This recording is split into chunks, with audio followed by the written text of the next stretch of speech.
Let's do it live on a Thursday edition of Cleveland Browns Daily. I am merely Bo, the great Gibbe here, joining me here. You're on. Yeah, you're safe. I don't know what's going on. light- Connor put this thing over here. But I still got a cough box underneath. I'm like, which one's which? Yeah. Which is which, Connor? Come on, pal. Sort it out. It is a mailbag Thursday edition of the program. Get your questions into Gibbe, and we will answer those coming up at 2:30. Dawand Jones on the program today. A little offensive line positional preview. A lot of offensive line talk today. Good. We'll get through it. Let me ask you this. Yeah. Are you mentally prepared with the fact that a week from today you're going to be en route to the Greenbrier? Oh, no, I'll already be there. Oh, you're going – you're leaving Wednesday? Yeah. Yeah. Wednesday, Connor Tequila and I are hoofing it. We'll leave probably around noon. Get there around 6:30. Get everything tested, get everything situated.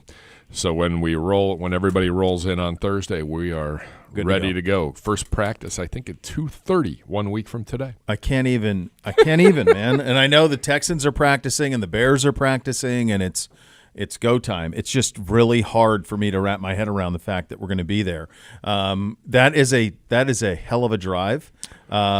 It's cool. It's pretty. A lot of it's pretty. It's part of Ohio that you'll go down 77, right? Correct. Yeah. So it's a part of Ohio that I'm almost. It's a stretch of road I'm almost never on. I'm never south of Canton. Gotcha. All the way. That whole part of that road is part of Ohio I'm almost never on. It always blows my mind when you run it. Is it Marietta? Which is like on the river. Yeah. Yeah. Like the idea that a couple of years ago when we went down there, the idea that that's in Ohio. And the reason I bring it up is because I was thinking about when I used to do the Ohio News Network, we had the high school football stuff. And then again, when I was at Channel 10, the CBS affiliate down in Columbus, we would do all these high school football scores and updates and all of this stuff. And I don't ever remember seeing them anywhere. Like, do they even play Ohio teams? I have no point of interest, no point of reference on Marietta. I know that it was critical in terms of a port city in the early part of our country, but it's just this part of the state that is just, for me at least, largely forgotten. Yeah, it's beautiful down there. It's pretty.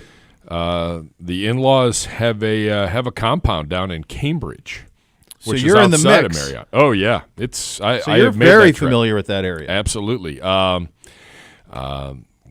think we have 200 acres, 300 acres. Okay. ATVs. It's a fantastic. grown man's paradise. ATVing, guns, hunting, That's right. fishing, all of that. So, they do a lot down there. All right. I want to just see. So Cambridge. So that is. I just want to see on a map. Okay. So that's. It's probably 20 okay. minutes. But that's on 70.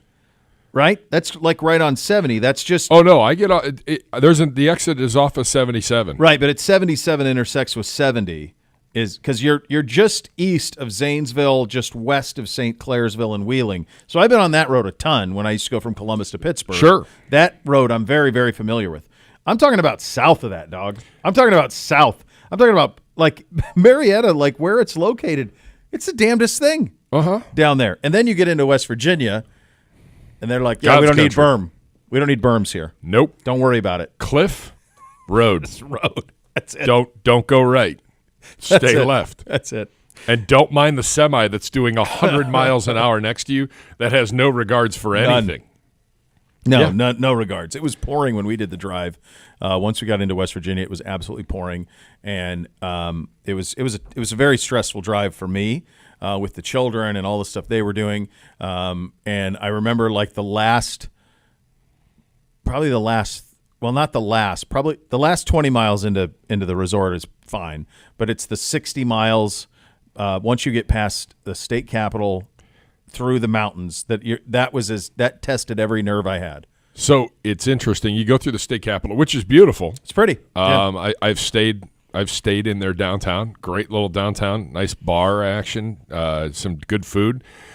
And you're like, oh, I'm almost there. No, you're not. No, you're a solid 2 hours still. Yeah, it's a haul. Yeah. It's a haul. And it's just, and then you're driving it. And when you think like, I can't go further, there it is. Yep. White Sulphur Springs. Yeah. Yeah. It's a wild thing. And then the guy who, Is it Jeffries who owns the Greenbrier, and he Yeah. was the governor? Yeah. So did you see him at the Republican convention speaking with his dog on a chair next to him? The bulldog? No. Oh, my God. This is 2 nights ago. He's speaking, and they take a wide lens, and all of a sudden there's a bulldog sitting on the chair to the right of him.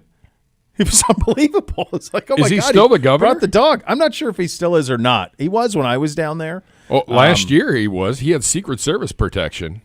Like he had a golf cart that he drove around. Because at first I'm like, who's driving around the middle of the field? Like he literally just drove right onto the practice field.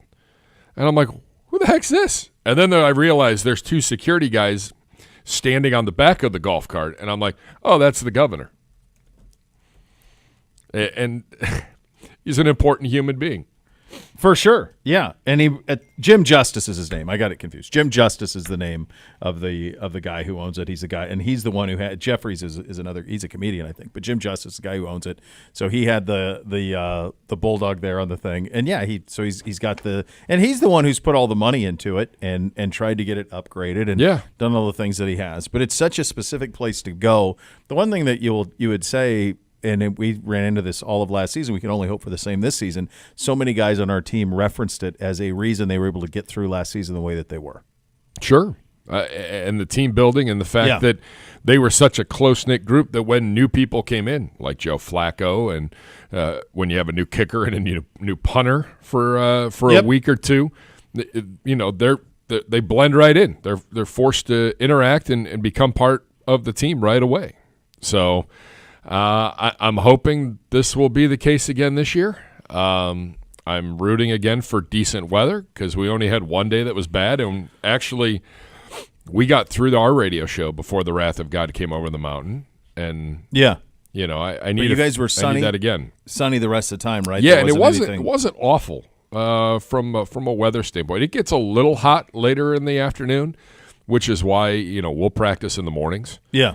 Most of our stuff will be done by the time we go on the air every day at 1. Yeah, when we were down there, it rained every single day. Yeah, I don't need which that. Which was tough because it gets socked in, it gets locked in there, and it can't move. Yep. So you understand how they had that historic flooding that they had years ago. Happy 26th birthday to new linebacker Devin Bush. So there you go, and a happy belated birthday to the Voice as yesterday. Well. Had a good birthday, ready to go. He'll be going down with us to West Virginia. It's got to be. Is he going to be on next week with you guys leading into it, or he'll be on down there? Obviously, he'll be on down Thursday. There. Yeah. I ask him for me, other than how the ponies are doing through this drought that we're dealing with. The next thing that I would be curious about is for someone who for 40 years had responsibilities that were at night. Sure. How is he coping with the idea of not? And I don't think it's probably coping's probably not that word. How's he adjusting to not having nighttime responsibilities? To all of a sudden you have dinner? Because for me, when I went from doing the local news to not, it was like, oh, dinner's totally different. Yeah. Dinner used to be the sprint that I would sprint through quickly. All right, honey, I'll see you. And I'd go back to the station. Then all of a sudden it stops and you're like, oh, we can kind of chill, have a cocktail, like everything's fine. Like it's a totally different experience. I would see him walking through the Galleria, like on the way to the Winking Lizard, or they'd be going to get food at like 7 or 6:30. This is before the 7 o'clock news. Yep. As soon as 6:30 rolled around, it was like, okay, I can eat, take a breath for a little bit, and then get back into it and get ready for 11. Yeah. No, he's done that lifestyle. I mean, I only did it for 17 years or whatever, but like he did it for 40. That was enough. That was a life. Yeah, for me it was good. I'm good. But he had like a lifetime of that, and so all of a sudden now your nights are free. What is it like having free nights after not having them for 40 years? Because that's the lifestyle. It's like morning drive. If you're doing morning drive in TV or radio, like you have to change your life. I contend that you never get used to that. I've had buddies who have done that. And morning news is different than even morning drive. Morning drive, 6 a.m. to 9 is typically what it is. You can have a relatively normal-ish experience. Relatively, you depending on how far you work from the station, whatever. Whether you get up at 4:35, like you've done your prep work the night before. Like you're reacting to a lot of what happened the night before. So it's not like you're having to create all sorts of content that has to be kind of evergreen. But the morning news Like that 425 on the air nonsense that they started about 10 years ago. Yeah. For a 0.5 share. Like, what are we doing?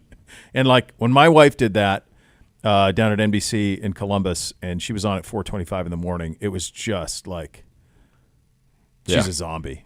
Zombie. Like she was up at 2 in the morning. Like it was. Yeah, and if the weather's like, you have to account if the weather's bad. Like you wake up, they're not plowing roads at 3 a.m. No. You're exactly right. Like that's something that people don't think about. You understand that they want the roads cleared for drive. Correct. Right? They're going to hold as long as they can. Yeah, they're not going to plow at midnight. Nope. That's not how it goes. So, No. So that's great. So that'll be fun to have the voice down in West Virginia as well, enjoying all of that. We have the Open Championship underway at Troon. I would say that Rory and Tiger can have plans to play a friendly round over the weekend because they will not be in this. Unless Tiger got better in the last hour. No, I saw him double. He did gone. something that I like. There's a hole, and I want to say it's the 11th. Okay. That there's railroad tracks running alongside it. He basically put it on the railroad tracks. I'm like, really? You pulled a me. Like I watched it. I'm like, I know where that's going. I know exactly. Yeah, I've seen that banana hook. Like it's right on. Oh my gosh. OB, and then he missed the bogey putt. Double. Oh, so he's cooked. He's cooked. Rory, I saw, was at 5 or 6. I didn't see that coming. What? Well, I know he's got a lot going on personally. Yeah, but I think that would I be at all surprised if he like just shut it down almost for the year? I don't even know if I would. Once you're through this, like I just think like that. What happened to him at the U.S. Open just absolutely sucked the life out of him. And let me see where he ended up. Was he John Daly's plus 11? Yeah, I'm going all the way to the bottom. Yeah, I'm starting at the bottom because I think that's kind of how it ended up. Tiger is plus 6. Tiger's plus 6. Okay, Rory finished at plus 7. So they're cooked. They're cooked. You can't win the Open on Thursday, but you can sure as hell lose it. And that seems to be what's happened here. And DeChambeau is plus 5. Yeah, same. There are some big names that are not going to be playing on Saturday and Sunday. Oberg plus 4, Morikawa plus 3. Like the cut line on this is going to be pretty fascinating. Phil plus 2, so he's got a chance to make the weekend as well. Justin Thomas is leading. He got out early. He is at 3 under. Xander Schauffele at 3. Basically, Schauffele in a major, just he's in the top 5. Just book it. Which is interesting. The better scores were from earlier in the day, but I thought the weather was worse earlier in the day. Like it was. I turned it on. I'm like, okay, can't even see. How about we clean? How about we cleaned the lens of the camera? Yeah. Koepka in the mix at 2 under as well. So there's some big names on the first part of that leaderboard. I know Z feels the same way. This is always my favorite major. As a kid, it was my favorite. I love the idea that it was on when I got up. It was on, which was always cool. You didn't have to wait around for it. You felt like when you watched all of it, you could, if you were somebody who played golf, you could go play golf afterwards because it was over with at noon. So you could kind of cruise and go play if you wanted to. So it was inspiring in that regard. And then the other thing, and probably the biggest reason for me, was not just the history, but also the fact that it looked entirely different. In those days, 30, now it's less because there's been so many course redesign or renovations to make them go back to their original design. But in those days, most of the PGA Tour courses to me looked the same. Giant tree-lined fairways, small greens, kind of the same look. And then all of a sudden you'd go to this place and you're like, that looks like they're playing on the moon. Yeah. There are no trees. There are no trees for miles. No, there's the ocean on one side. Like it looks like a tropical storm the entire time that they're playing in it. I didn't realize, and maybe I missed this. The caddies are in shorts. I saw caddies in shorts today. I didn't notice that. They were. I saw caddies in shorts. Hi guys. Look at a big old group coming through. Look at all those guys, man. That's it, cruising. Little tour. Yeah. There you go. Yeah, I said something to the guys we were watching. I said, wait, that caddy's wearing shorts. Did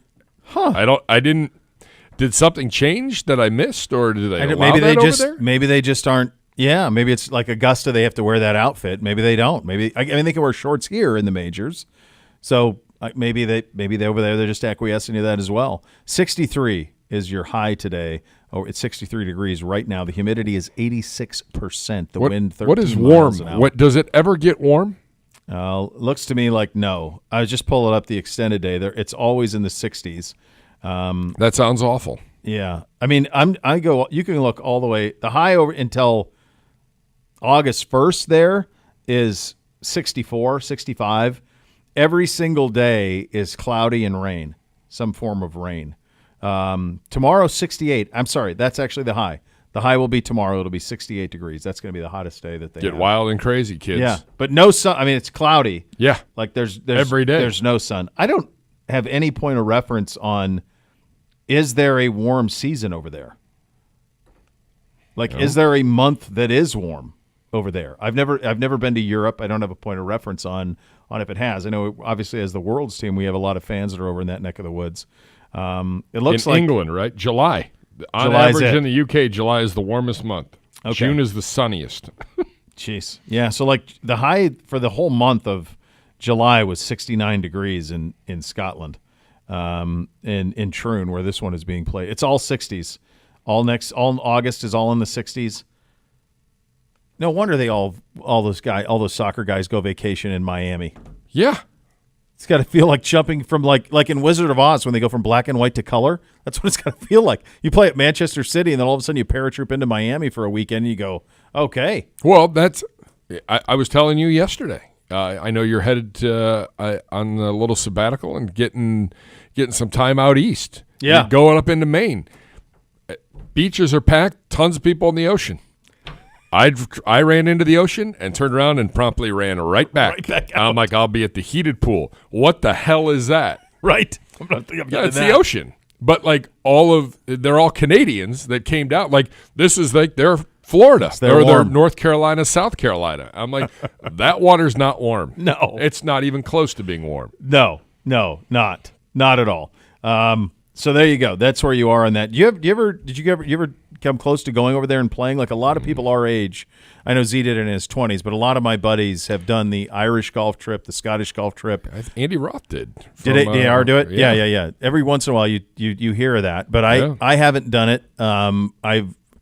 It's not in the cards now. It'll be something. If I do it, it'll be something that'll happen, 10 years from now when the boys are Old long enough gone and they don't. they can go. Well, maybe that's true. That'd probably be a fun one, like us go and go play over there. Once they're all good enough, we could do something like that. But yeah, a lot of people have done it. Everybody says it's magical. But you're signing up for something. Like you show up for a tee time today, and let's say you were playing over there and it's 61 and raining sideways and blowing 20 miles an hour, and you're going, okay, here we go. Yeah. Like, how much did I pay for this round? You're playing in it. Yeah. They all do, so you are. Bring your rain gear. Nah. I'm all right. Other thing that jumped out to me on the Open, I want to know who wrote Brooks Koepka's apparel deal with Nike. Because here's why. He got hundreds of millions of dollars to join Live. From what I can tell, he is the only Live player who does not have to wear the goofy Live garbage stuff, the gear. He doesn't have to wear it. He's still a Nike guy. The language in that Nike contract must have been so ironclad that like this is what he's wearing to play golf, full stop. Because he's not doing it. He's the only guy. All the rest of those guys are in those teams. Koepka's the only one who wears the Nike gear. Everybody else has to wear their team. So that contract is well written. I don't know. I don't know if Nike wrote it or what, but like obviously if you're Live, you would want him wearing it. Yeah. He's one of your faces. But this is his if I can find third tour on Live, and he still is in the Nike gear. Let's see. Nike to support Brooks Koepka's Live golf team smash GC in 2024 season, days after parting ways with Tiger Woods. More commercial partnerships in the pipeline for Live Golf and the 9 teams that will play the 2024 season. I don't know, but he doesn't have to wear he does not have to wear whatever their team is. He doesn't have to wear it. He's Nike is the way that he operates. Which I just think it's fascinating he gets away with it. It's fun. What time did the actual broadcast start this morning? Because we the golf league, the hooligans last night. You guys could have just stayed up. There were a couple people that did. There were a couple people. One had a 6 a.m. family flight to Puerto Rico this morning. Okay. I said, you enjoy that. Yeah, that's going to suck. That's going to suck. My nephew was talking trash like, I'm going to call you at 1:30 in the morning. And I was like, does it start at 1:30? And I'm fairly confident you might be done for the night already. And you're going to be asleep long before this. I think it was like 2 a.m. Was it 2? Okay. Something like that. It was on, like, Peacock had it. Because when I got up this morning, I was watching on Peacock before it flipped over to USA. But it was on I was watching it on Peacock this morning. Okay. That's how it went. And they had on Peacock, they had some of the BBC broadcast. Oh, wow. On that as well. That's kind of cool. Yeah, like Sir Nick. That's not an awful thing. No. So and Montanan, Sir Nick. Yes. He is relocated. Of all of the places in the world, he chose that place, which is beautiful, but it's cold. It's cold in the winter, buddy. Yeah. I think he's figuring it out. Right. All right, coming up next, our quarterback was here at the facility, his annual 7-on-7 camp. You'll hear from Deshaun Watson coming up next. You'll listen to Cleveland Browns Daily, brought to you by Ballybet, sports betting partner Cleveland Browns, now live in Ohio on 850 ESPN Cleveland.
Browns fans, join Champions League, the free gaming community for Browns fans around the world.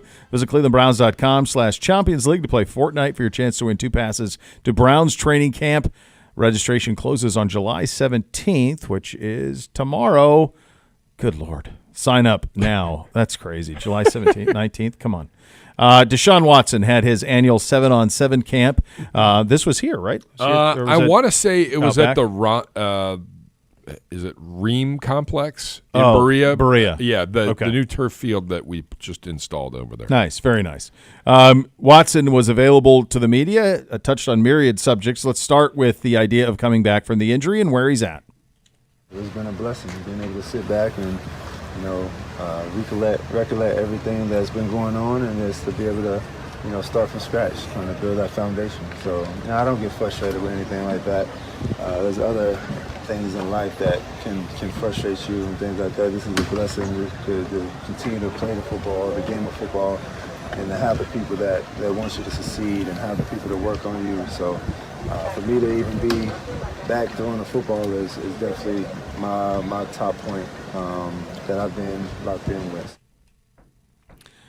It's just one of those things where we have done everything correctly. He's done everything correctly, and it's just going to be one of those things where nothing that you guys see next week in West Virginia is going to mean anything. It's just going to be September. I know that sounds like a broken record because it kind of is. It was last year too. So he's got to get healthy.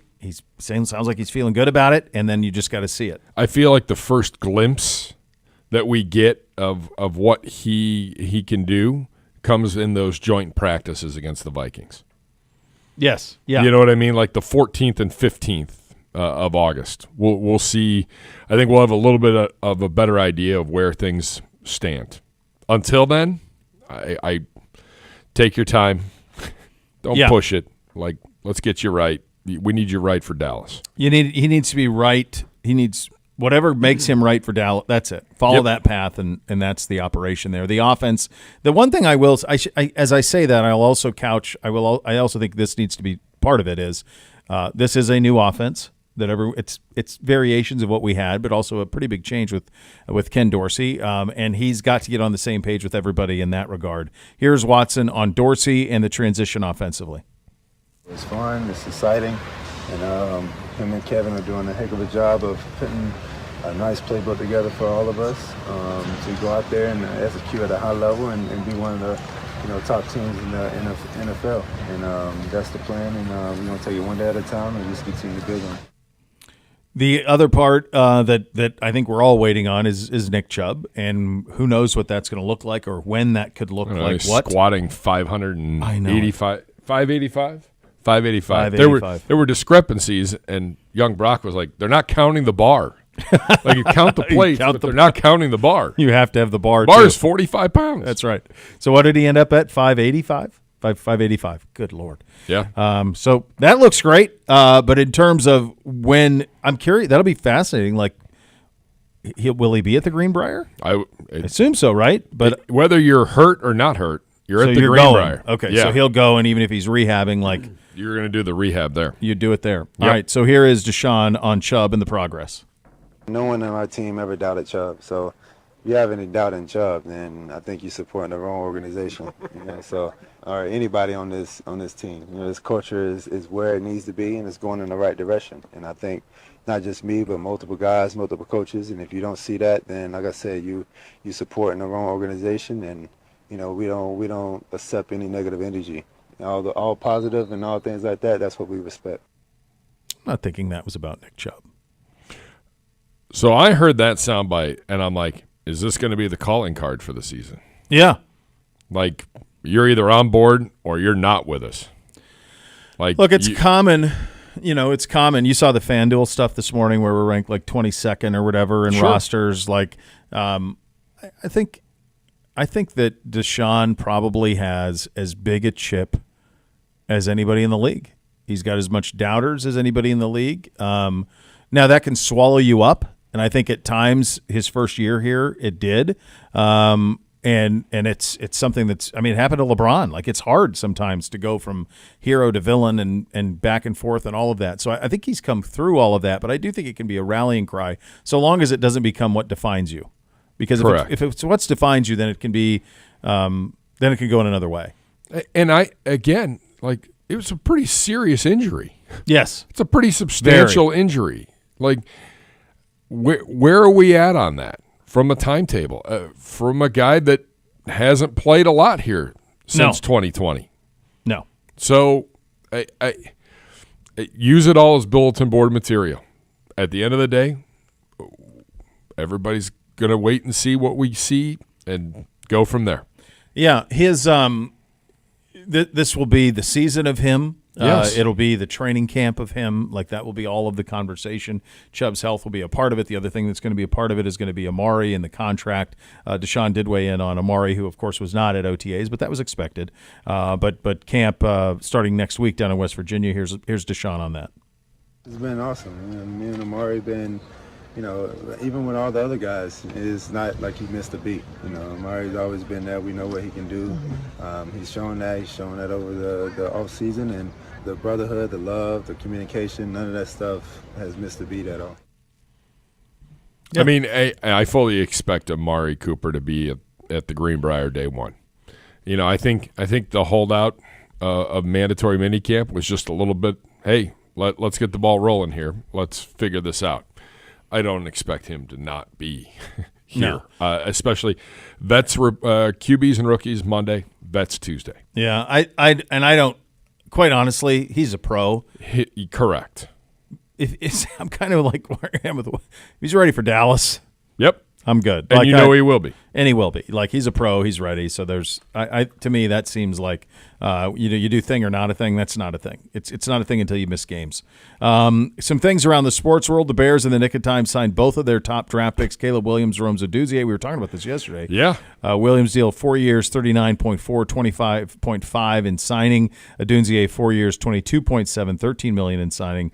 The Bears are going to be the Hard Knocks team this year that will premiere on August 6th. I've been in Chicago twice in the last 3 weeks for the lacrosse stuff. I did not notice like Caleb Williams fever. Like it wasn't interesting. Now it's anecdotal because of just places I was and those type of things. But we were around a little bit and did some of the touristy stuff when we had an hour here or there. And I'd be curious. I know that when they drafted Fields in the first round, like it was the number one selling jersey in football, like he was rock star all in. I did not get that sense when I was over there. But again, it's anecdotally. So perhaps you go to sporting goods stores and all of that, and it's loaded with Caleb Williams. But it did not feel that way. The 2 weeks what would you be there. right now? I mean, I don't think the Cubs are good right now. Are they? I don't know. I don't watch baseball. I don't have any idea what they're doing. I don't think the White Sox are good. No, they're the worst. I know that for sure. It is wild, by the way, that they put that park right where the old one was on that south side versus trying to get it downtown somewhere. Where they should have. Where you would have had like the panorama of that skyline and all of that. Yeah, because I'm going to tell you, it's not great. No, it's not great. It's not good. No, it's not. You are taking risks. Yeah. When you set foot over there. They had bad timing with that. They opened it before we opened this. They opened it before Camden Yards, most importantly, though. And so they built kind of a big sterile new Comiskey Park. It was called New Comiskey at the time. Yeah. But then the next they year. really went out of the box on the thinking. The next year, they opened Camden Yards, and you're like, oh, that's what these should look like. They should be intimate. They should be old school. They should be all of that. So, like, they got it right at Camden Yards where they got it wrong at New Comiskey. So, the Bulls finished 39-43. They didn't do much of anything. I think they went to the play-in game maybe and lost. Okay. The Cubs are currently in last. The White Sox are currently in last. I'm pretty sure the Blackhawks aren't very good right now. The only thing they have is they have the best new young player in Bedard, but he's a ways off. Yeah. So, no, it's a Bears town. The Bears are king. Yeah. So I'm sure but I just didn't see and again, anecdotally, it's not like I went all over the city. But sure. I was there twice in 3 weeks, and it wasn't like it was overwhelming Caleb Williams talk, the way that it seemed like it was for Justin a couple of years ago when he was drafted there, number one. The Jacksonville Jaguars have unveiled their Prowler throwback uniforms for the upcoming season. They'll be worn in Week 5 against the Colts. Quite honestly, they should be worn all season. This should just be the uniform. This is the epitome of 80s expansion. We have got to find a way to use teal. The Charlotte Hornets started this. Yep. Teal was not in the American pro sports lexicon, and then the Hornets put it in there, and then you tried to find a way to use teal in some way or form or fashion. It got the Detroit Pistons for a while, threw teal on their uniforms. Like it was nuts.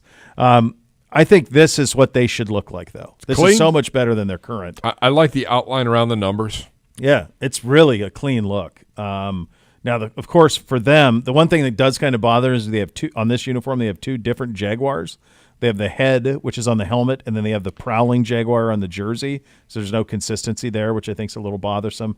I think if they went with like a stripe like we had, it would look really cool, like a gold and white striping on the shoulders. I think would look very cool. But this is what they should wear. They should wear this as opposed because the ones they have now are very plain.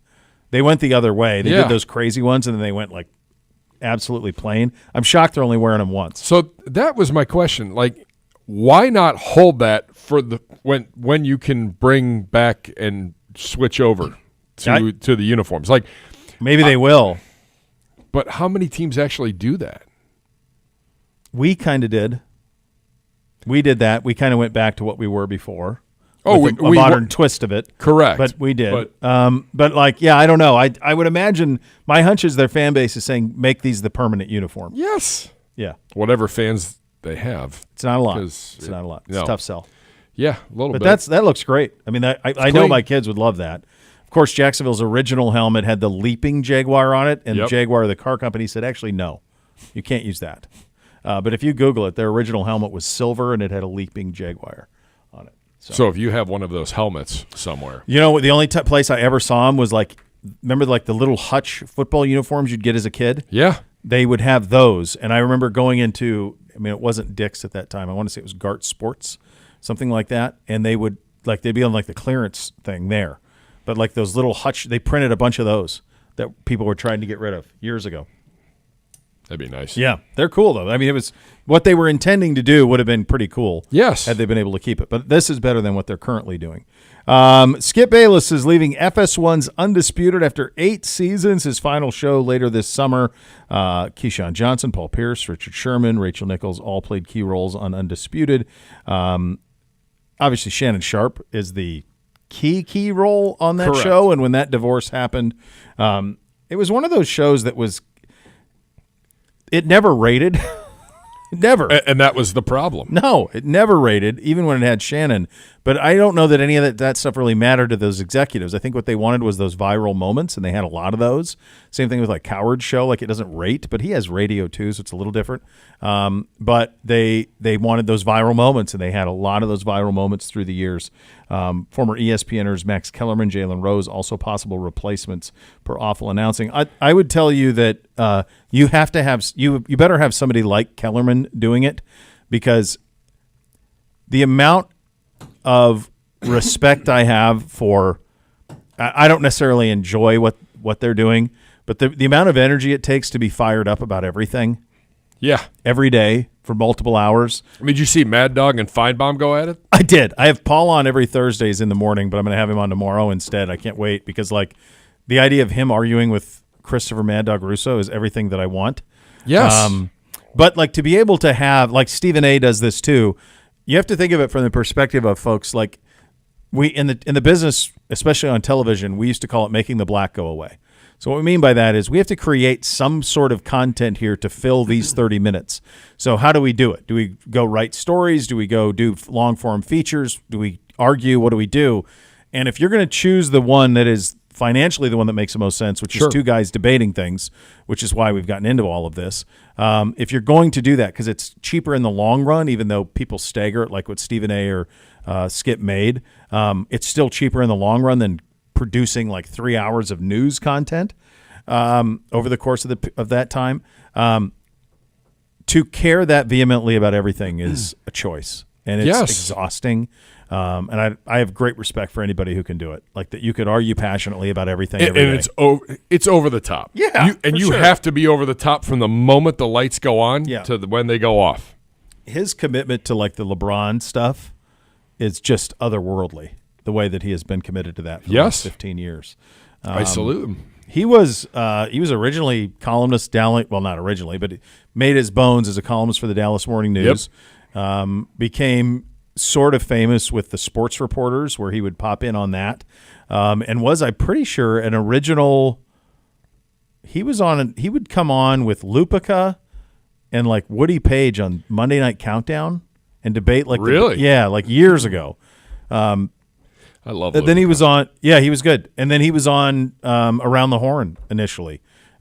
He was on that show, I think, a little bit too, before eventually turning it into when Cold Pizza became First Take. Then away you went, and him and Stephen A.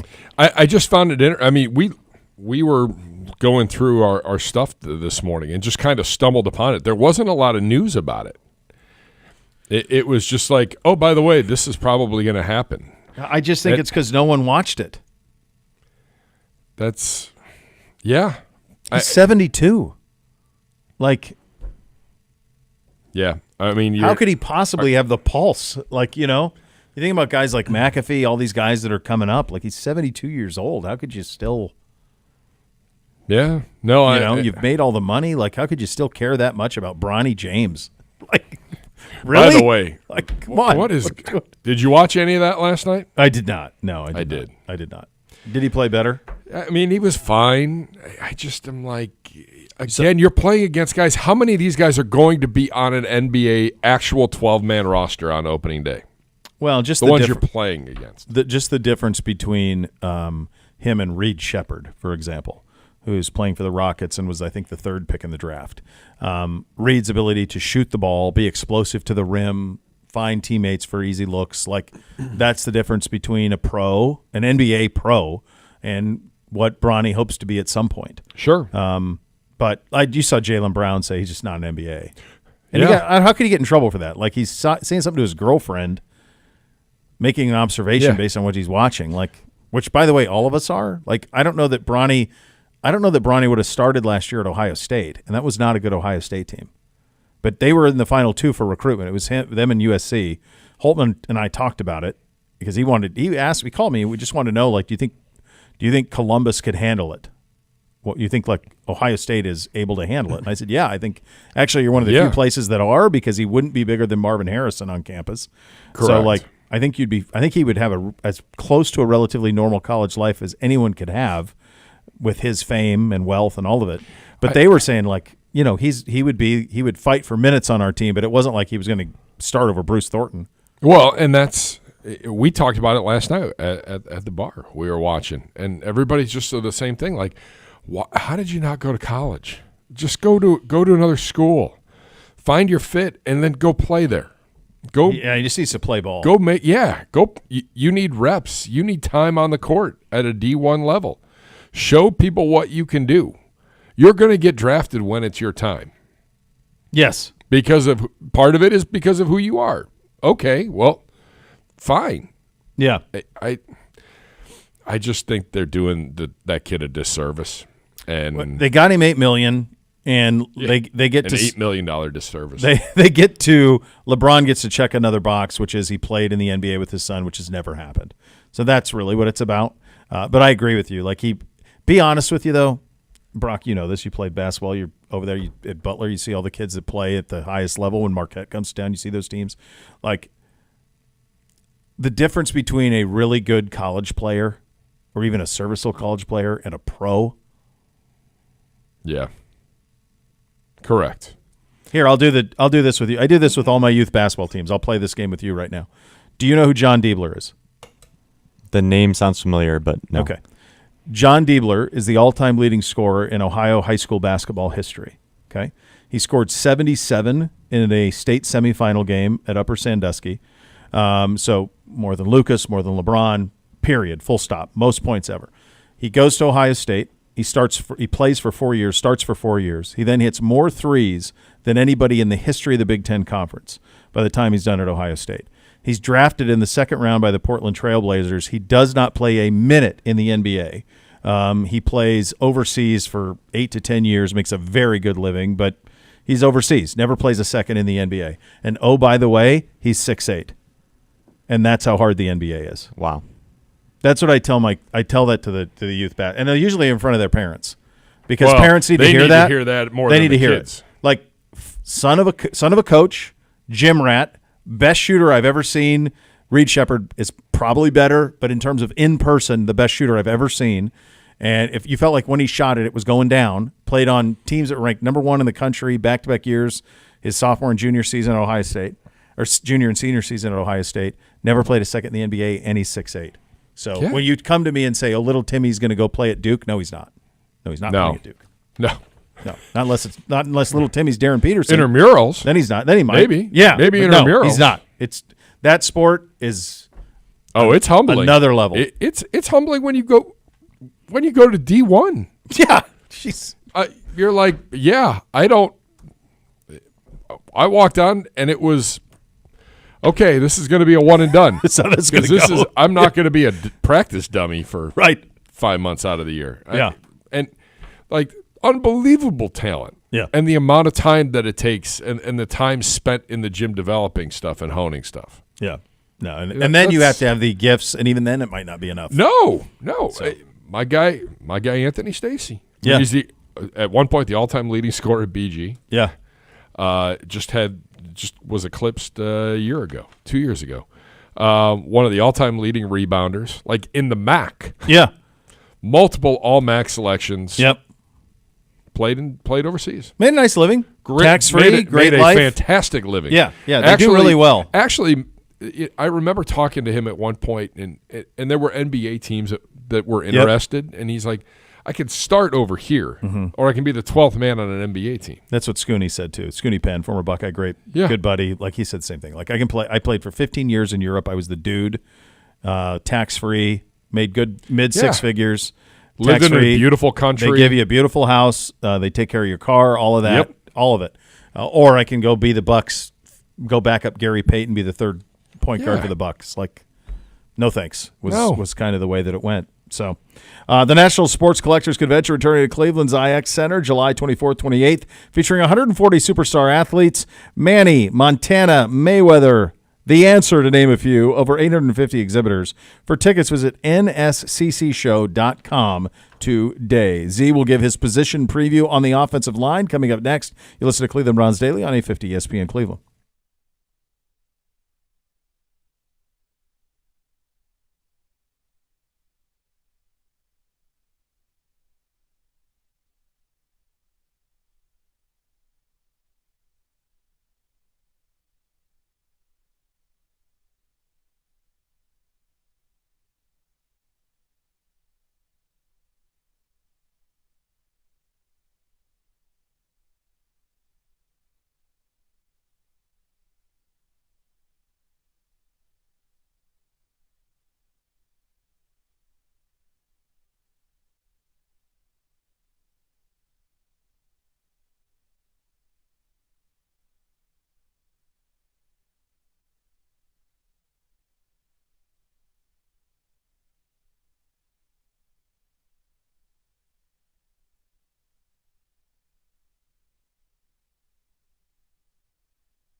Browns Daily brought to you by Bally Bet, sports betting partner of your Cleveland Browns. Nathan Zagura with another position preview as we get ready for the Browns 2024 season and training camp to kick off. And today we're going to look at the offensive line. And probably the biggest story in the offensive line is, quite frankly, the change amongst the coaching staff, and that Bill Callahan is no longer the offensive line coach for the Cleveland Browns, going to Tennessee to be with his son, Brian Callahan, and obviously a dream scenario, and you certainly can't blame him for that. And in his place comes Andy Dickerson, and he's a guy that I've gotten to know in his time here. Remember, he was the first person the Browns interviewed for their open offensive coordinator position earlier this offseason.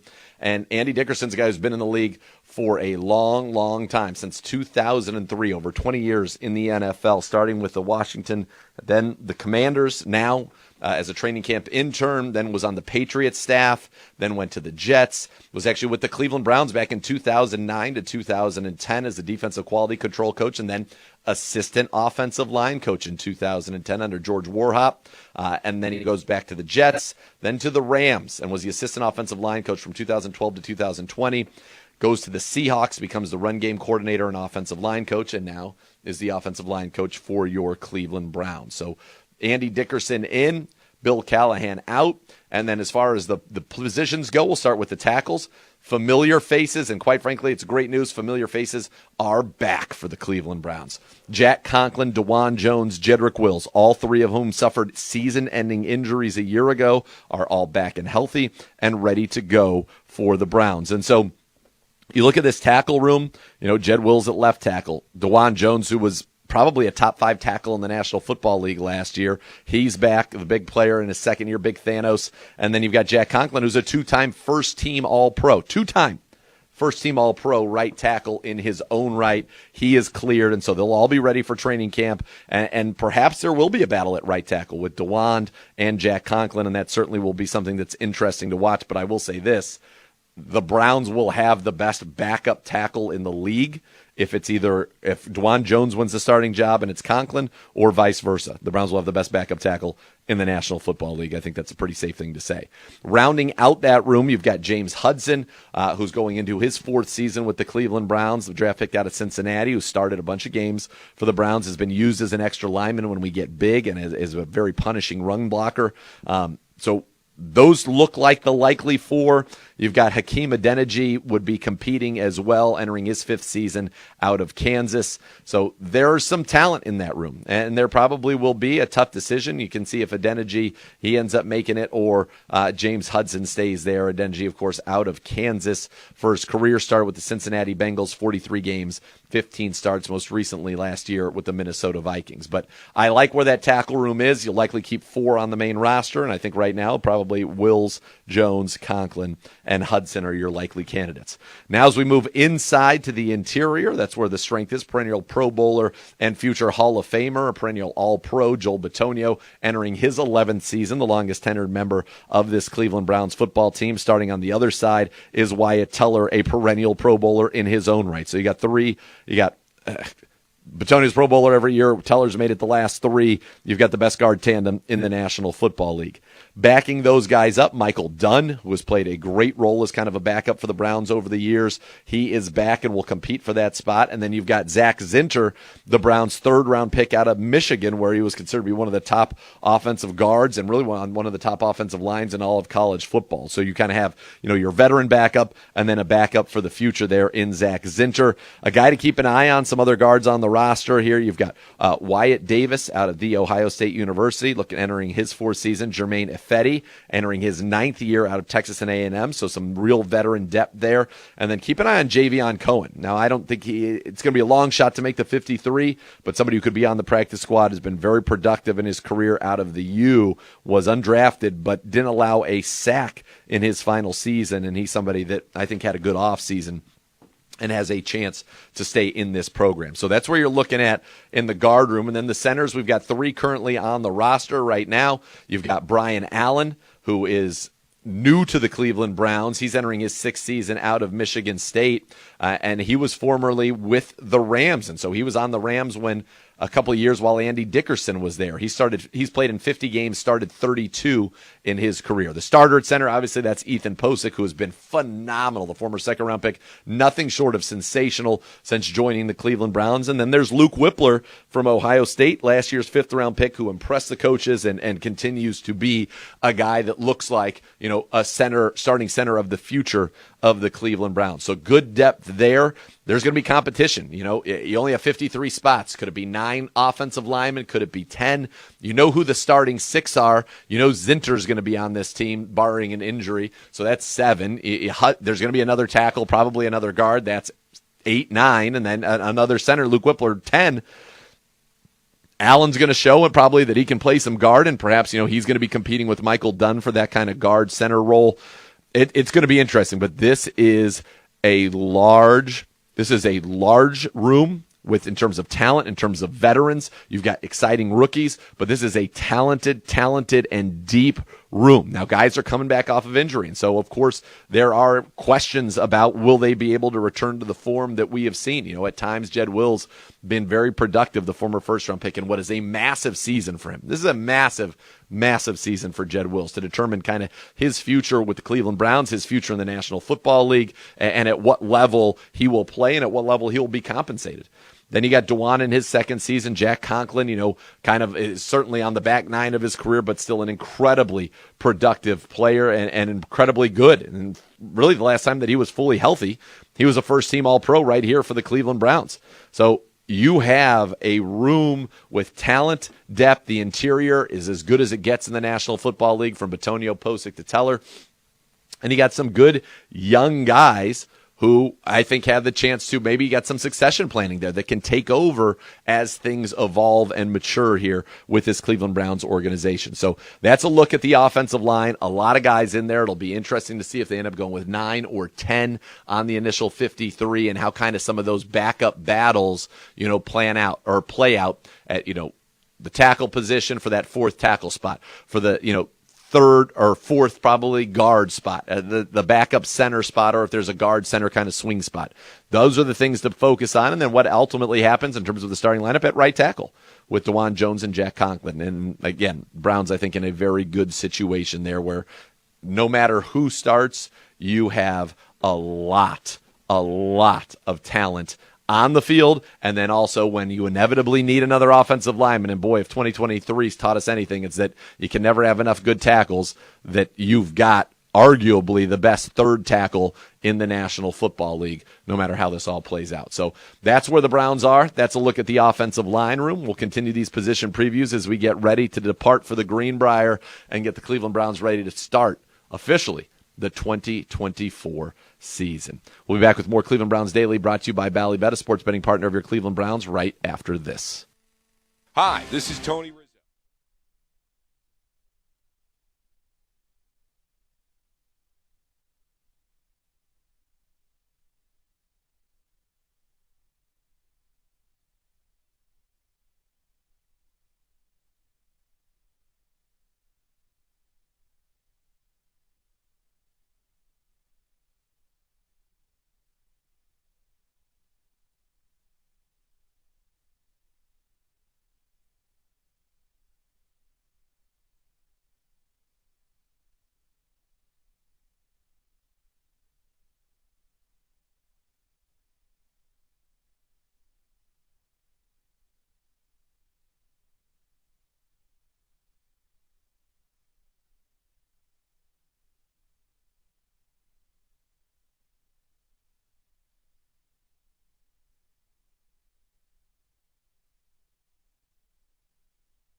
Well, here for my great friends at Jim Beam. What do sports and Jim Beam have in common? Both are better when enjoyed with others. Grab a bottle, gather your friends, enjoy the game, because with Jim Beam, you come as fans and you leave as family. Kentucky Straight Bourbon Whiskey, 40% alcohol by volume. Copyright 2024, James B. Beam Distilling Company, Claremont, Kentucky. Drink smart. We've been doing this throughout the last week or so, comparing the PFF numbers with the ESPN numbers in terms of the various positions around the league. I did see, you'll probably get to this next week, the corner rankings. Yes, corners, wide receivers, and safeties. Linebackers. Yeah. We were quite. It was good to see. Yeah. On Denzel. We have the most top tens, they ranked the teams that had like the most top tens. Okay. I think we're like fourth in the NFL in terms of most top 10 players. Okay. So what they did here, PFF ranked them centers, guards, tackles. Yeah. So I gave you the rankings for those because because it's shuffling back and forth. Yes. Meantime, ESPN ranked interior offensive linemen and then offensive tackles, two separate lists there. So from the extent of, let's see, should we do this tackle wise? How should we do we this? can go 'Cause you got a bunch tackles. going on. So let's start at the tackle position. The number one tackle, this is to the surprise of nobody, the number one tackle, according to NFL executives, was Trent Williams, was number one on that list there. No Browns made the PFF top 32. Dawand Jones didn't? No. Just wasn't eligible? Or? That's what I said to him because Brock said, I'm surprised like he's not even getting votes. And I'm like, well, he might not have gotten enough snaps or might not have qualified. I mean, I understand him not being a top 10 tackle in the league. It's a pretty loaded position. But I also am shocked that I would think the only reason he's not on a PFF top 32 is because of not enough reps. That's the only thing I can think of. Because he graded. They loved him. He always graded off the charts with Correct. PFF. All right, I've got it up. So they got Trent Williams number one at tackle. Yes. At 35 years old, too. Yeah. That's pretty amazing. The number two on this list is one of the great sliding doors moment in NFL history, where the Cincinnati Bengals had to choose between a weapon for Joe Burrow or protection for Joe Burrow. They chose the weapon. I think they've chosen correctly, but also the other one wasn't bad because Penei Sewell has been a dude. He is ranked second on this list of the executives in terms of offensive tackle. And he is number 3 in the PFF rankings. All right. So Pretty last close. year, 6th, all the way up to number 2 now. Yeah, and only 23. So Yeah. long career ahead of him. Laramie Tunstall comes in at number 3 on this list of the Houston Texans. Last year he was ranked second. This year, number 3. Interesting. He's number 8 in the PFF top 32. He held Miles to 0 sacks, 3 tackles, Yeah. 0 quarterback hits in the wild card loss. You can do that with Miles. I mean, he probably got some help, but Yes. that's pretty impressive. Number 4, Tristan Wirfs. Really good. And this one, you hope, Jed Wells, that this is a year where it all clicks, but Yep. Wirfs was picked after Wills in that draft. He has been a stud from Jump Street. He was ranked 3rd on this last year. He is 4th this year. Interesting. A 2025 free agent could be the highest paid left tackle this summer. I don't know if Tampa Bay would do that. I don't know. That's a good question. I mean, what are they doing? I don't know. They gave Baker all that money. Correct. I don't know. That'll be fascinating to see. And they paid their wide receivers too. They did. Yep. So Yep. Mike Evans got another big deal. He did. So there's a lot of money in that team that Not I sure don't where they're know. going. Yeah, correct. He's number 2, by the way, in PFF's rankings. Lane Johnson is 5 on this list, the 34-year-old out of Philly. Yeah, number 6 on PFF. Pretty similar. Yep. Some older cats in here. Here's a young one for you. Christian Darrisaw, Minnesota. He is 6th on the list, just 25 years of age. Yeah, I mean, he's number 4 on PFF, and the Vikings maybe not with they've got a couple stars on the team. Yeah. He's probably one of them. I mean, it's been a nice little deal for him in his first 3 seasons. Sure has been. Jordan Mailata, he is number 7 out of Philly. Philly has 2 tackles, both their tackles in the top 10 on this list. Another guy from the Jed draft, Andrew Thomas, he is 8. He went ahead of Jed to the Giants. After a slow start, he's gotten it rolling. 5-year, $117.5 million extension just after the list was published last year. Last year he was ranked 7th. I know he's taken some steps forward, but that's a lot of money. Some people had him rated. People rated him number 1 best tackle in football. He has some votes as number 1. So that's something there. Now it's in PFF has him number 11. They don't even have him in the top list. 10. Okay. Yeah. Rashawn Slater, number 9, the 25-year-old out of the Chargers. He is 9th on that list. And then Ronnie Stanley of the Ravens is 10th. In terms of honorable mentions, Tyron Smith, Deion Dawkins, Taron Armstead, Colton Miller, Taylor Decker, the former Buckeye, on the list with the Lions as well. Charles Cross on this list. None of our guys even got receiving votes. No. I am fascinated to see what this looks like at the tackle spot. I mean, if Z were here, I would say, and then I would watch him try to find a way around it, but I would say, what do you think they want it to be? Conklin, Wills, Jones. And what he would say absolutely is Dawand Jones is starting. But where? Right. Because Conklin's a natural right. Yeah. When he's healthy, he's been an all-pro. Jed was a right, then went to left.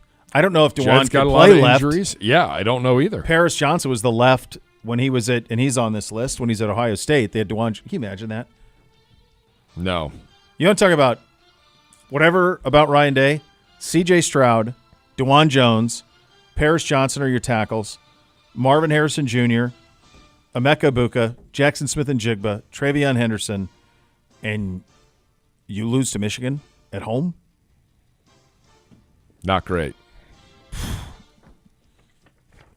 Not great at all. That is body bag stuff there, my friend. All right, let's go to the interior on the offensive line. So this one you're not going to be able to compare to because it's they do centers and guards, but here they just kept it all together. Zach Martin, number 1 on this list, 33 years of age. Somebody had him 9th. He was number 1 last year. Feels like he's been number 1 on this interior offensive line for a long time. Yeah. Chris Lindstrom is number 2 on this list out of the Falcons. Quentin Nelson's been great for a long time. He's with the Colts. He is 3.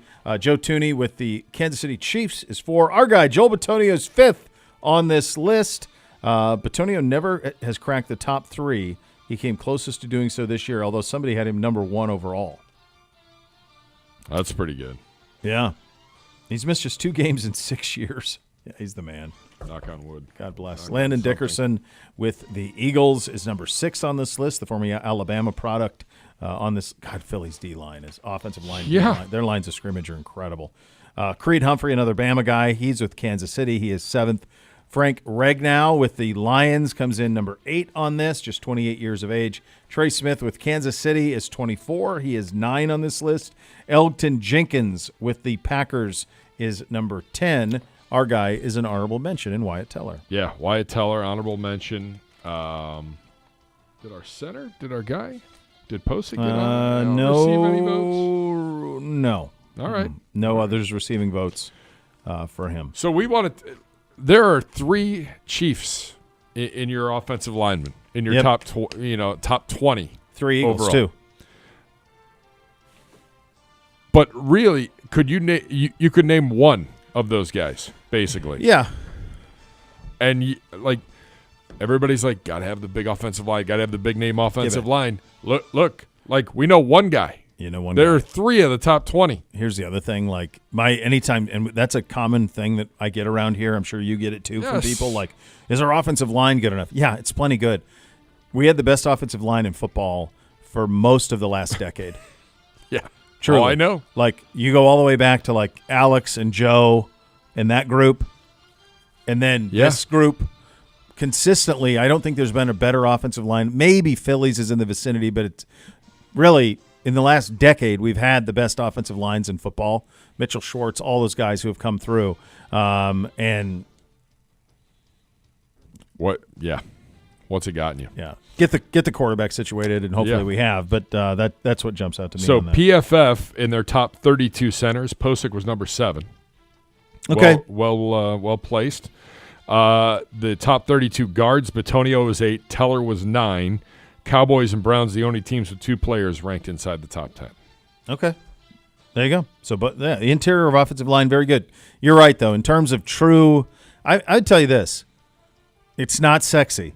But in terms of true, I'm curious how it plays out. I am more curious about tackle than I am running back. Yes. Running back committee, figured out, whatever. But, like, which two tackles start? Yeah. And where do you run Dawand Jones out first practice? Is he the left tackle or is he the right tackle? Are we going to have a competition?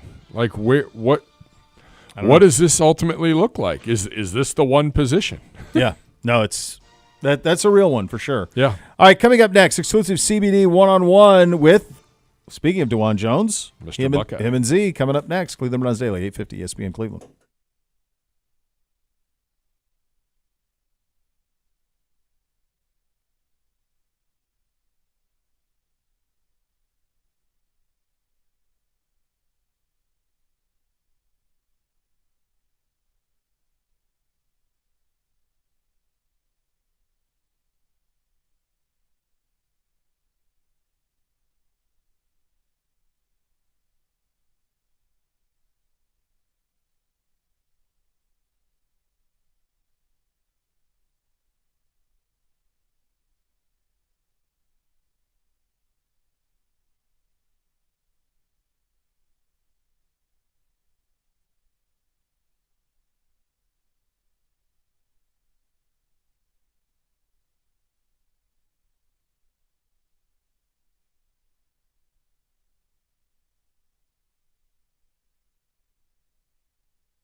Attention homeowners, is your roof ready to withstand another harsh winter? Don't wait until it's too late.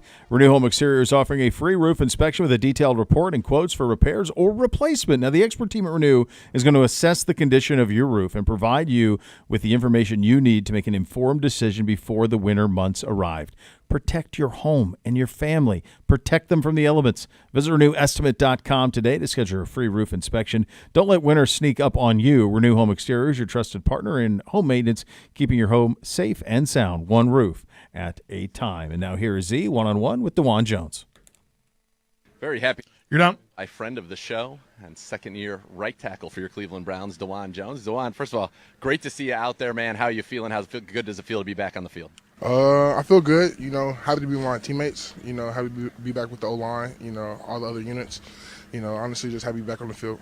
What's it been like for you kind of getting back into it? New offensive line coach this year, but kind of getting back with the guys and also understanding some of the changes that are going to happen in your room. Lots of new offensive plays, lots of new stuff, like as in drill-wise, but, I'm all just adapting to it each week, and, I kind of like the suck of embrace the suck of the suck. Yeah.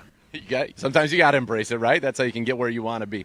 When you reflect back on your rookie season, the situation that you were thrust into, how you handled yourself, what do you take away from that year?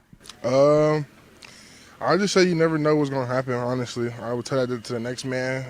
Any rookie coming up this year, just be prepared, and, you never know when your shot and your name is going to be called. What are you the most proud of from that season? Most proud of, I don't know. I think just honestly, my first start, that was like one major moment, knowing you got to start on Monday Night Football against TJ Watt. So I think that was a big thing, and not something I pride myself on, but it was definitely like a surreal moment. I would say that when you think about that stretch from there, and then you get Nick Bosa in like your third, fourth game, yeah, that was pretty wild, and you handled both of those guys very, very well. How much confidence did that give you? Did that say you like, you know what? Yeah, I can do this. That game gave me a little bit of confidence boost. I go against Miles and Zadarius every day, but we kind of figure each other's moves out. So it's kind of different going against somebody different. So I definitely said that helped out my confidence, knowing that these are experienced rushers, and if I could do it against them, I probably could do it against anybody. I feel like that really helped. That certainly was the case. You suffer the injury. I remember seeing you kind of in the lobby here, and you're like, yeah, man, that's it for me for this season. How did you keep your mind? You stayed so positive through that to focus on the work to get back here, and here you are already, in the first portion of the offseason program, back out there with your teammates. The main thing that kept me going is probably my family and my friends. They, and also my teammates. Seeing them, kind of sad from losing it. It kind of made me want to get back to where we started from last year, and so honestly, really my teammates, my friends, and my family, they kept me going through that whole process. Was it helpful to have veterans in there with you? Because unfortunately for the team, it wasn't just you. Jack Conklin week 1, Jed Wills went down as the season went on. So to have kind of the three tackles together rehab, and how helpful was that?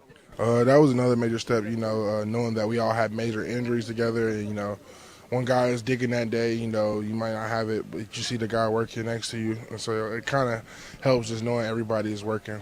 Yeah, and you got back here, and here you go. When you talked about some of the new offense, what are some of the new things that maybe you're going to be asked to do that you're excited about? Nothing too crazy. I would say the offense is similar to what we've been running. I would just say new plays and anything, if anything. Any new terminology? Yeah, that's probably the main thing. Terminology, formations. There's a couple of stuff back there I ain't seen last year, and I ain't seen really in any of the offense I played in. But the concept for what I do is the same. Yeah. Is it always odd to you? It's odd to me that everybody calls the same thing. They could have 38 different words for the same thing in the NFL. It's like, why don't we all just get on the same page here? Yeah, I just seen like a clip the other day. It was like Mahomes and Josh Allen reading off their plays or whatever, and I was telling my buddies, I was like, I can hear this whole play, and it was like jet or something like that, and I was like, that's all I need to know. That's all I need to know. I was like, all those stuff is for the receivers and the routes and stuff like that. Yeah, you just get your one word. So how's it having everybody back now for the mandatory minicamp? You mentioned Miles and Zadarius, so now you get to see Miles and Zadarius out there, and Zadarius is out here quite a bit in the OTAs as well. But when you get that kind of work, no pads on, obviously, but just to get the looks and all of that, how helpful is that? It's really helpful. They're coming off full speed, whether or not, we can't really touch each other. But, coming on full speed, giving us looks and stuff that we really want. And, I enjoy that, because I'm doing the same thing, getting off the ball and, just trying to master intensity. Were you able to do anything fun in the offseason, or was it all rehab? I did. I feel like I really enjoyed my off season. On the Thursdays and Fridays we got off for treatment. I would try to just do something, whether if it was going to a playoff game. I saw you out there. Yeah, man, you're looking good. I went to both playoff games. I'm from Indy, so I went to the Pacers and the Cavs games. What else did I go to? I went to Derby. I went to. All right, hold on. Okay, the Derby. Well, give me your Derby experience. Break down. First of all, you had to be a head turner walking in the Derby. There aren't many people on the planet your size. You're walking in there. Where were you? What'd you wear? I need everything. I wore like a nice little shirt. Green button-up shirt with some polos, some khakis, and so I didn't really wear nothing too crazy. I'm gonna go all out next year. So. A lot of head turns when I sat down, couple people couldn't see over me, but you know that's nothing I can control. That was cool. It was cool seeing Mr. Dan win. You know, my buddy called it before the race. He said he was gonna win, so it was kind of cool that you know everybody went crazy over it. What else? You took in a lot of cool sporting events, and Kentucky Derby for many people is a bucket list. And you obviously said you're going back, so you had a blast. Yeah, I definitely had a blast, and you know, I just really enjoyed the weekend of hospitality. That's awesome. Any plans, kind of, once we break here for minicamp? I wasn't even done. I went to NASCAR too. I went to NASCAR, IndyCar. I think that's probably about it though. Those are my. I really like the. I don't know the stock cars and the open wheel cars. That stuff is just so fun. You know. Formula One's nuts. I don't know about Formula One. You got to get to Formula One. Yeah. I don't know. I feel like I see the same person win every week, so I feel like I can't get into that. I got to see somebody. Too much dominance. Yeah, I got to see somebody pass somebody. You know, Will Power got his first win in about 2 years, I think, last week. So that's something. You know what I mean? In Formula One, they win every week. I feel like so. I feel like that was cool to see.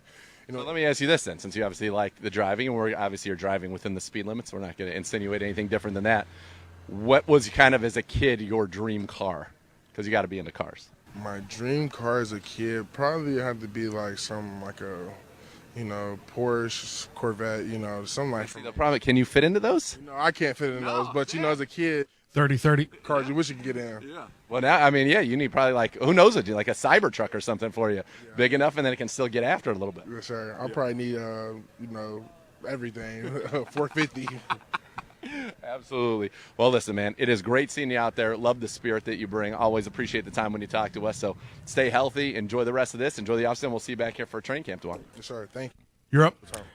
All right, good job out of Z and Big Thanos on that. Get your Browns single game tickets now for all the great matchups at Cleveland Browns Stadium. Visit clevelandbrowns.com/tickets or call 440-891-5050 to purchase today. It is a mailbag Thursday edition of the program. Still time to get your questions into Gibby, and we will answer them coming up next. You'll listen to Cleveland Browns Daily on 850 ESPN Cleveland. You're down.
All right, welcome back in Cleveland Browns Daily, brought to you by Bally Bet, sports betting partner of your Cleveland Browns, now live in Ohio on 850 ESPN Cleveland. Time for a little mailbag Thursday edition of the program presented by the CrossCountry Mortgage Company, official mortgage partner of your Cleveland Browns. When it comes to financing, they're always going to get you home. Visit ccm.com today. Equal housing opportunity, MLS 3029. Hello, Gibby. Bishop, 2:30. You're almost there. Almost there. You can tweet your questions, mailbag, at Browns_daily for Bozef and myself. That's right. Open championship leaderboard update. Give it I to get me. into that. Give it to me. A familiar name if you follow the Memorial Tournament. Shane Lowry Oh, there you go. tied for first with a guy by the name of Daniel Brown.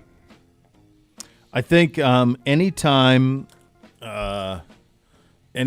one of the guys from Great Britain gets a chance, then that's a win. Anybody from over there, he's Irish, I believe, Yes. right? Yeah. So anytime one of And those Daniel guys gets Brown a is English. chance. There you go. So Anytime you get one of those guys, it's pretty cool. For them. Shane Lowry wins the Memorial. The following year at Memorial Media Day, Yeah. Shane Lowry comes. And Did he show? and he hits a ball for you on the 10th tee box. Really? Yeah. It's the only That's guy pretty cool. I've seen come back and ever do that. Matsuyama came back for Media Day the next year after he won it. But he didn't I don't remember him like going out and hitting balls on the range or going to hitting like playing in the thing. Lowry was on the 10 tee box. That's pretty cool. Now, he had to drive from where the pros drove. Yeah. But he's like, and there might even been a charity component. We were like, yeah, let's go. Signed the ball, teed it up. Gone. Bombed it. Gone. I mean, I don't even know if we found that golf ball. It didn't find the fairway? No. Oh, he hit it. No, it went a little right. It was going a little right. I've never, he hit the ball, and my buddy from, at the time, Cleveland.com was playing in our group, and he's like, how do you even do that? Yeah, right. How do you that didn't even look like there was effort. Like there wasn't even a grunt.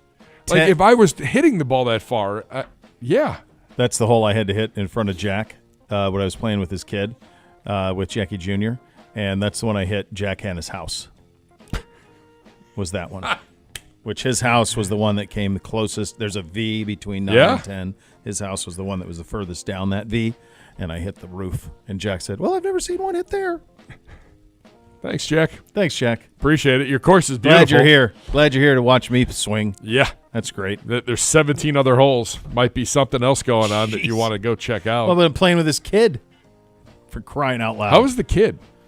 He was largely. I mean, I know him all pretty well from all the years that because we were CBS affiliates, so we had the tournament. So I would talk to Jack 4 or 5 times a year, and Jackie Jr. talked to him quite a bit.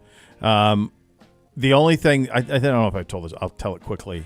We were the first group off, so I wasn't supposed to play with him. And when you're a bad player, like that's the last thing you want to do is play with someone who's great, especially someone who's great, whose dad's maybe the greatest of all time. You really don't want to do that. And so we go to. I'm on the range, feeling pretty good, and it's always, as you know, it's always like second week of May. It's always really wet, and it's always in the mornings. There's always a ton of dew, and the rough it's outrageous. Stupid.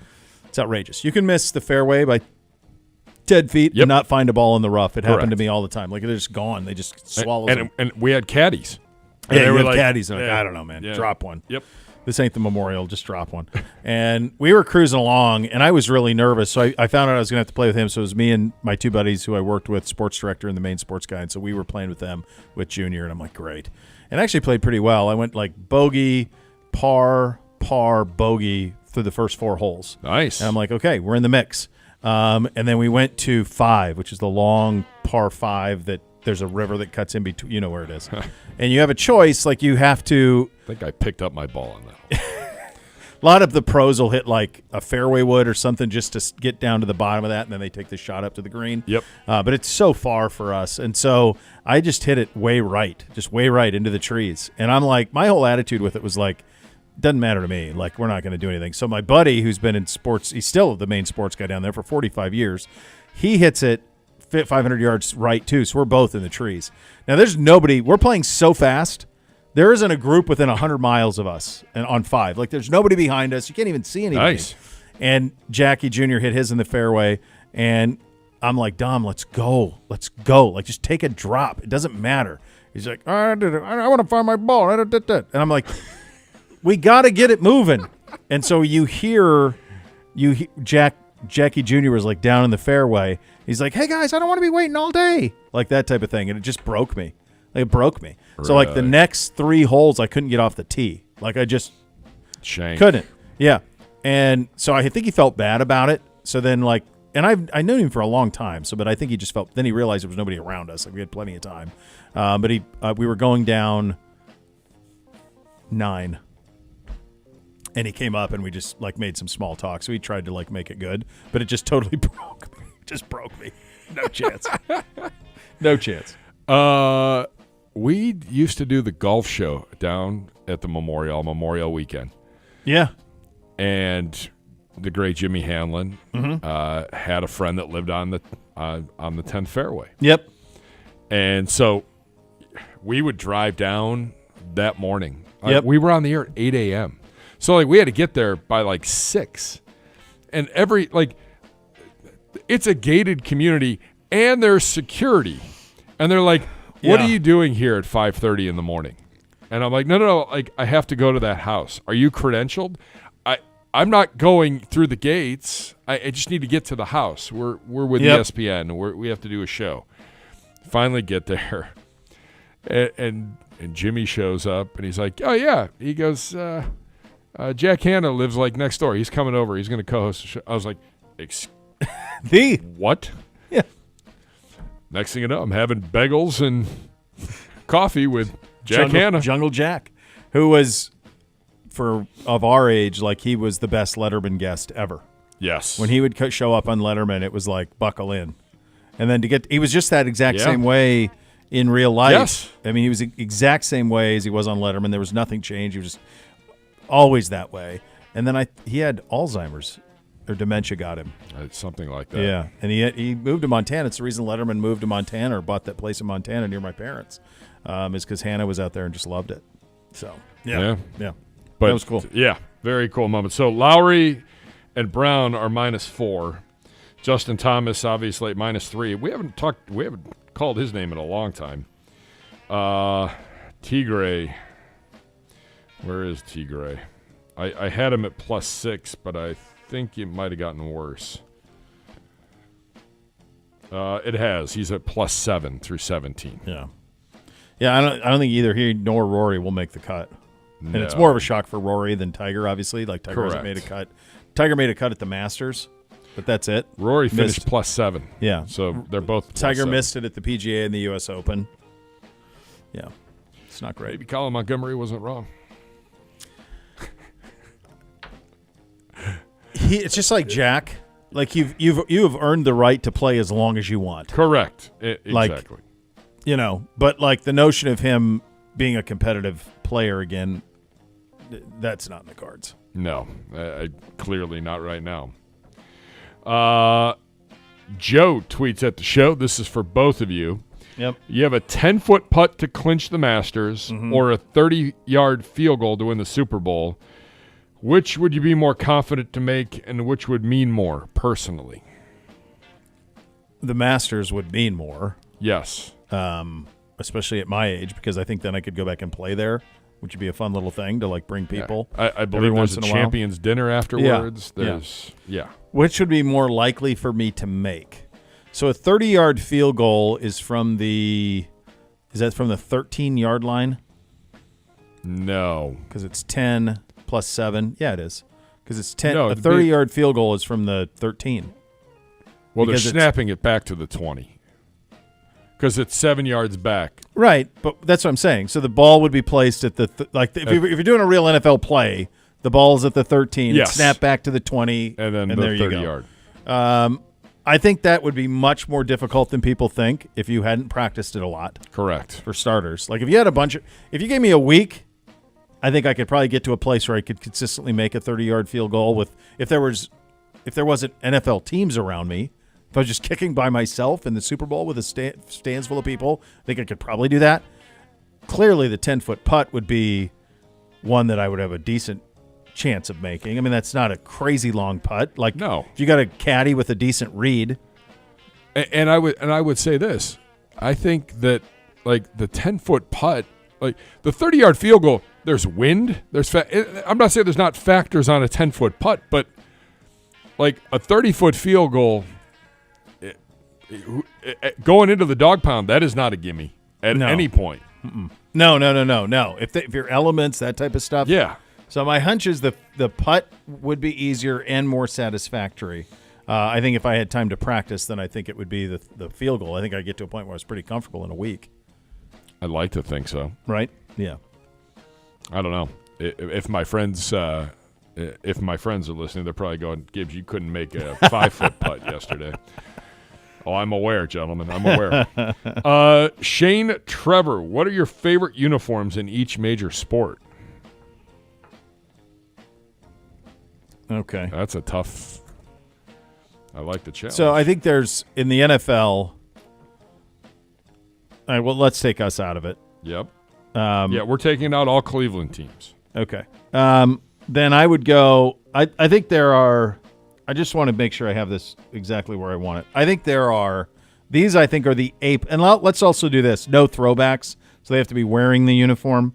Fine. So I think the Dallas Cowboy home uniform is perfect. I think the Las Vegas Raiders home uniform is perfect. I think the LA Chargers powder blues are perfect. I think the 49ers homes are perfect. The Bears are perfect. The G-men? When they or is that a special? That's a special. It's a special. I think the Bills are pretty close to perfect. Honestly, though, like the one in the NFL that to me just looks, I just think it's undefeated despite the fact that they haven't been great, is the Raiders. I mean, I love when teams where in college I do this too. I like when like their colors are black and silver, and that's all the only color on the uniform. Yeah. There is no white. It's black and silver. That's it. So that one I think I love the logo on the helmet, the whole thing. I think that is crushed. What's your favorite NFL one, Gibbe? I mean, I don't know how you could go against, again, excluding our stuff, the Chargers. The Chargers powder blues. Powder blues. Yeah. Like, again, there's no need to go away from it. No. Nope. Just do that. Yeah. NBA Lakers yellow home is perfect. That's perfect on that side of things. Do you have an NBA one you like other than Cavaliers have one of the most confused. They have a tough uniform history. Like, it's all over the map. All sorts of colors, all sorts of different incarnations. Lakers home is about as good as it gets. I hate them. I mean, the Celtic green. It's pretty good. Which is weird. They would wear like the black uniform at home instead of just the white. That bugged me. Baseball, I mean, some of it's my own bias, but I grew up a huge Dodger fan. I love the fact that their colors are that they have the red numerals on an otherwise blue and white uniform. Like everything else is blue and white except for the numbers on the home jerseys are red. But I think those are really close to perfect. I'm 100% biased. The Cardinals. Oh God, they're so good. The St. Louis and everything birds on the bat, that they put out. Yeah, it's all gold. Everything they put out is a home run. Yeah. Home run. Like every time something comes out, I have friends in the organization, and I have friends still back there from when I worked there, and they're always like, "Any interest?" I'm like, "Yes, yes, I do. Ship it. Yes, I do. I'll Venmo you the money right now." The STL is like that hat is so great. I mean, it's crushed. Yeah, I also like I do like the Red Sox unis. Yeah, like I don't know. The Orioles, the one they're current wearing is awesome, which is a throwback to the 80s. The Red Sox, the Yankees, like all the traditional ones are pretty damn great. Yeah. They're all pretty great. All of those look the way that there they're was supposed to look. Growing up, like Wade Boggs, like Wade Boggs is one of my favorite players growing up, and it was interesting. It was like a charcoal gray with like a royal blue number. Yeah. But the B was very red simple. on it. Yep. It was. Yep. They play the Yankees. We're in Boston on Saturday night, and they actually play the Yankees. So if tickets aren't crazy, I might, because we could sit nosebleed. Look, not You we're going to be you there could for go to 3 Fenway. innings. Like, Yeah. we're not going. It's not like the kids are going to last. Hockey, the best one I think in hockey. I mean, there's a lot of iconic ones in hockey. I love the Maple Leafs blue and white. I think it's Yes. perfect.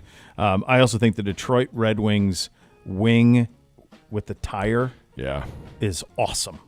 Like whoever dreamt that thing up, God bless you. Yeah, It's I hope very you're sitting similar- on a beach enjoying it. It's very enjoying similar the to money coming. Olympic. The Olympic Club in San Francisco has that winged O thing that they do, but the Red Wings one is very good. Best uniforms in college. College football's got a billion of them. Yeah. I stand by a Buckeye home uniform with a thick gray sleeve that they wear when they play for the national title, and a helmet full of Buckeye leaves is really tough to beat. But I can also acknowledge that Michigan's is awesome. Notre Dame's are awesome.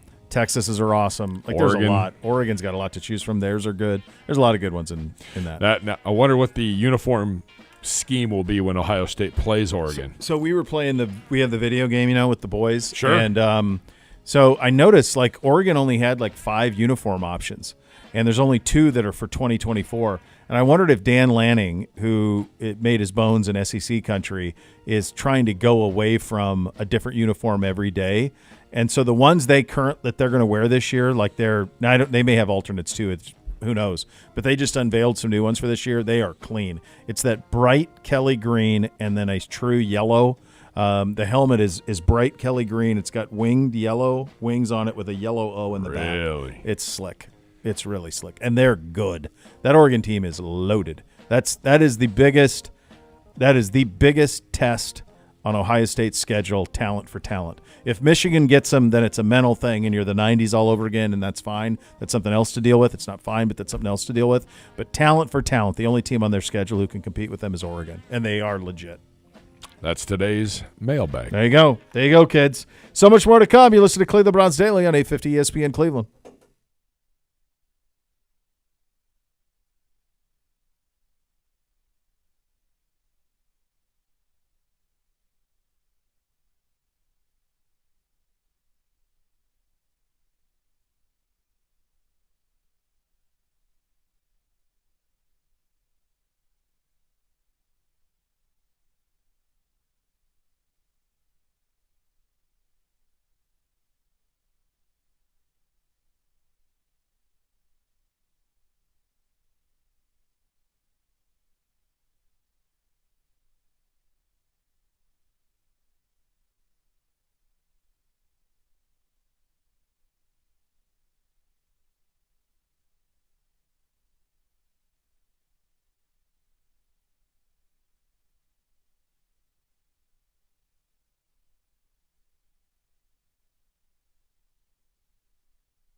All right, that'll about do it for us. Tomorrow we are back with Victory Friday number 11. Final one. The final one. You may argue this is the sweetest. It's certainly up there. The Pittsburgh win here was very sweet as well. The one down in Houston was very good. But this was the one where it all kind of came home to roost. It is the victory against the Jets, the playoff clinching win over the Jets. Joe Flacco joined us that next week in studio, which was awesome. So we will relive all of that magic tomorrow. Good job out of you all summer on those. Those have been awesome, and it's been really fun to relive 11 really fun and so different. One thing that was interesting in listening back to these, Gibbe, how different each week was last year. Yeah. Each week was like a 30 for 30. 30-30. It truly Yes, was. exactly. Nuts. So you have that to look forward to, which is very nice. And we are back tomorrow. The next level is coming up next. Thanks for listening, everybody. Cleveland Browns Daily, 850 ESPN Cleveland.